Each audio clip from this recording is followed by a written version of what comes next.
Now available in paperback and Kindle Unlimited, Isis, Imitation of Life. The Goddess Next Door helps a young black girl overcome racism during the era of Jim Crow in this Golden Age Isis series adventure. Get Isis, Imitation of Life in paperback and Kindle Unlimited today. Yesterday, we had an incident in New York's Central Park that harkened back to the dark days of Jim Crow.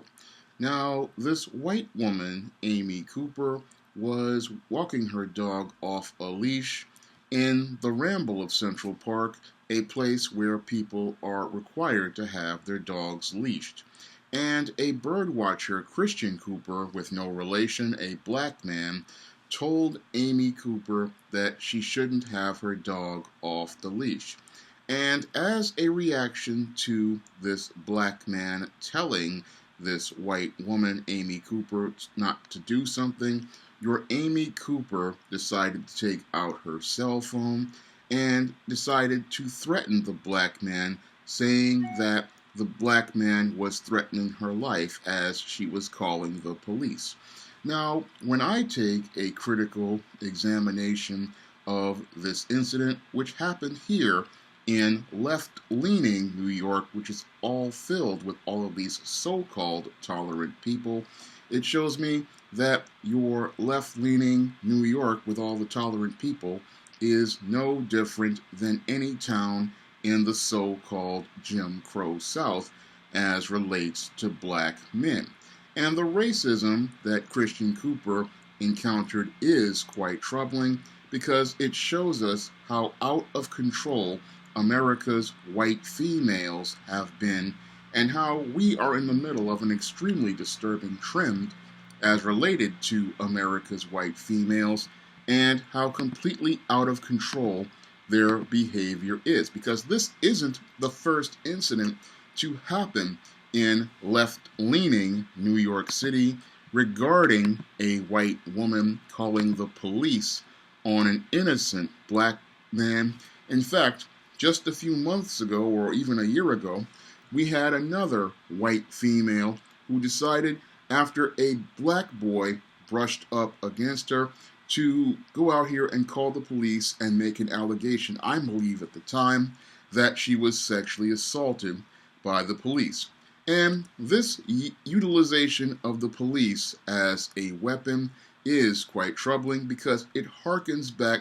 to the dark days of Jim Crow, whenever a white woman was confronted by her husband or some other white man regarding some irresponsible behavior she participated in, she would go out of her way to blame a black man and let that black man suffer by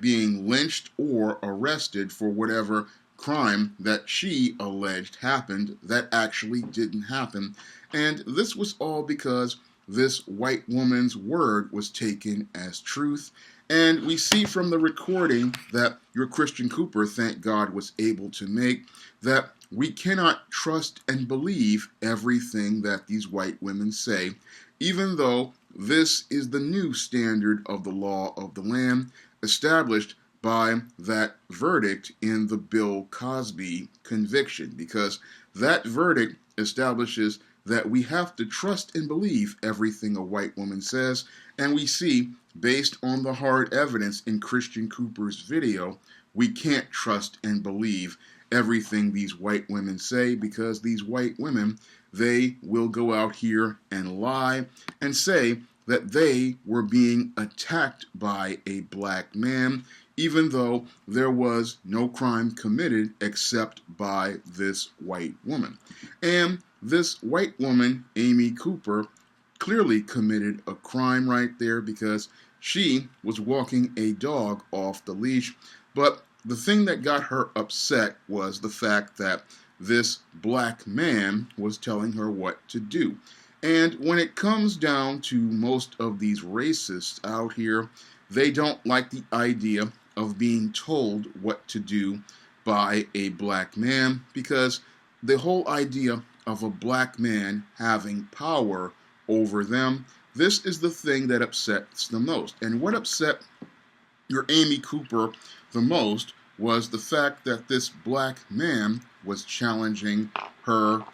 authority and had the audacity to go out here and actually assert that this white woman followed the same rules that everybody else follows. Because in white supremacist, gynocentric America, America's white female has been elevated to a high position in society. And in white supremacist, gynocentric America, a white woman elevated to this high position in society is given a complete pass by these beta white males, and the whole audacity of a black man being beneath her and telling her that she is wrong. This is the thing that set off this Amy Cooper and led to her going berserk and then deciding to go out here and call the police, because she did not like the idea of a black man having power over her, and she did not like the idea of a black man asserting authority over her by telling her she could not walk her dog off a leash, because for white women, the rules are for everybody else, just not them, because the beta white males won't enforce the rules on them because they're looking to get a taste of the atomic waste. And this is part of the covert contract that your white males, your beta white males, have regarding white women. They give them a pass for all of their irresponsible, reckless, and egregious behaviors, and they are allowed to get away with doing all sorts of wrongs in the hopes that these white men will give them a taste of the atomic waste or a chance at getting some of the atomic waste from them. So they'll give your bigot Beckys a complete pass for all of their wrongs. And if a black man like a Christian Cooper, who believes in the idea that we're all supposed to be equal and everything is supposed to be fair, approaches them and asserts some sort of authority, this is the thing that sets off your white woman, because she wants to use her white female privilege to keep doing whatever she wants. And the whole idea of this black man challenging her, this is the thing that makes these white women angry. And this is the reason why she went and called the police and told that lie, because she felt that this black man was asserting authority on her. And what was really dangerous about this situation is, had the police trusted and believed her lies, and had he not had that video, your Christian Cooper, a guy just going to the park looking to birdwatch, this man would be in prison right now, and this white woman would have put him in prison the same way many white women put black men in prison during the Jim Crow days, or it led to the lynching and the death of a black man, all because people trusted and believed the word of a white woman. But what's really troubling is that this incident did not take place in the Jim Crow South. No, this incident took place in 2020 America, a place that is supposed to be more tolerant and open. And it also took place in New York City, the place that is supposed to be the most left-leaning, most tolerant, and most accepting city in the world. But this white woman who works at one of these corporations in a major management position, I believe it's called Franklin Templeton, this woman goes out of her way to participate in racism, and the company's response was to put her on administrative leave, which is another way of these white corporate owners giving her another pass, because putting her on administrative leave means we're going to bury you for 6 months, and then we're going to bring you back, allowing you to still continue on in your irresponsible, reckless, and egregious behaviors. Again, the beta white males continuing to give this white woman a pass for her completely racist behaviors. And this woman, as she was being confronted, was abusing her own dog, which shows us that these racist white women, they have no regard for anyone. And again, they have this mindset primarily because these beta white males enable this mindset inside of them by giving them passes. And these women think that they are above the laws of this land, just like many of the women in the Me Too movement think they're above the laws of this land. And this female is no different in thinking that she is above the laws of the land. And that's why she decided to make this call against this black man and put his life at risk, because she had no respect for his life, no regard for his life. And it just shows me again, even living here in extremely so-called tolerant New York City, which is supposed to be one of the biggest cities as related to diversity, that we still have the same unwritten white supremacy and racism going on behind the scenes, and a black man's life can simply be put in jeopardy by a call to the police by a white woman. And again, this is a very disturbing trend that continues to go on here in the United States, with these white women going out here and calling the police on innocent black men and innocent black boys. And their behavior, again, harkens back to those dark days of Jim Crow, when a white woman's word was trusted and believed, and she could just simply call the police and go out here and get a black man locked up, or she could call up a couple of her racist buddies and her beta male husband, and they would go out here and lynch a black man and take his life. That is the disturbing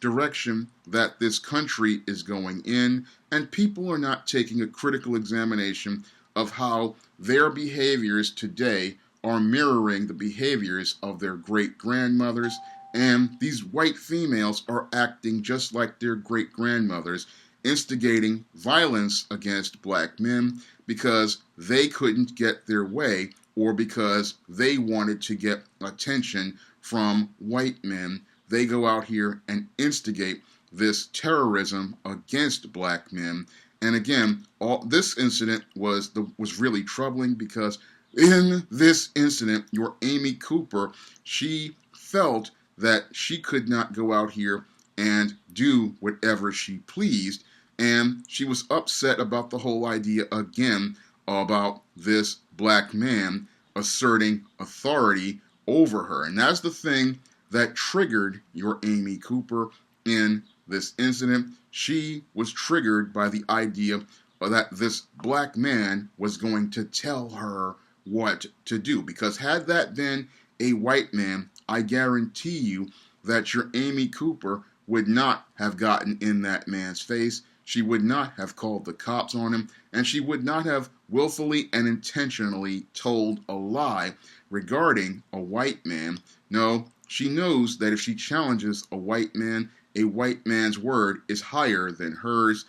but she would do this with a black man because she believes that a black man is beneath her, and she believes that, being the racist that she is, she can use her word to destroy this black man's life, all because this black man had the audacity to tell her what to do. And what he really wasn't telling her, he was telling her what to do because these were the laws for everybody else, but she thought she was above the law. And this is the mindset many of your white females have instilled in them, because in our gynocentric society, many of these beta males go out of their way to elevate this white woman and put her in a privileged position. And because she's in this privileged position, she believes it is her right to go out here and abuse people the way your Amy Cooper is alleged to have gone out here and abused her. But thank God that this young man had the sense to tape this video, because had he not taped this video,